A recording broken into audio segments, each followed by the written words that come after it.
வணக்கம் பானு.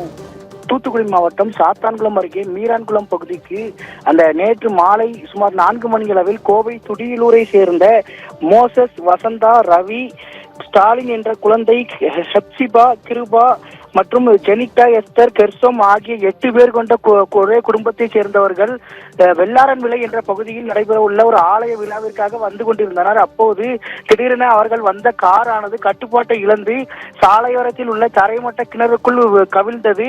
இந்த விபத்தில் அந்த காரில் பயணித்து வந்த சைனி, கிருபாகரன், ஜெனிட்டா, எஸ்தர், கெர்சோம் ஆகிய மூவரும் அந்த கிணற்றில் இருந்து வெளியே வந்து தப்பித்தனர். இந்த விவகாரம் குறித்து பெரும் பூதாகரமானது. மேலும் இந்த கிணற்றில் அந்த காரில் இருந்த 5 பேர், ஒரு சிறு குழந்தை உட்பட 5 பேர் நேற்று அந்த காரிலேயே சடலமாக மீட்கப்பட்டனர்.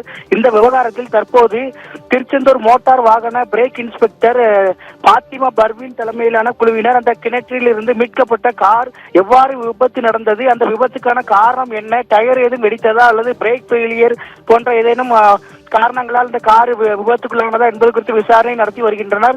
இதனைத் தொடர்ந்து அந்த கிணற்றுக்குள் அந்த குடும்பத்தினர் அடித்து வந்த சுமார் 30 சவரன் நகைகள் அந்த கிணற்றுக்குள் இருப்பதாக கூறப்படுகிறது.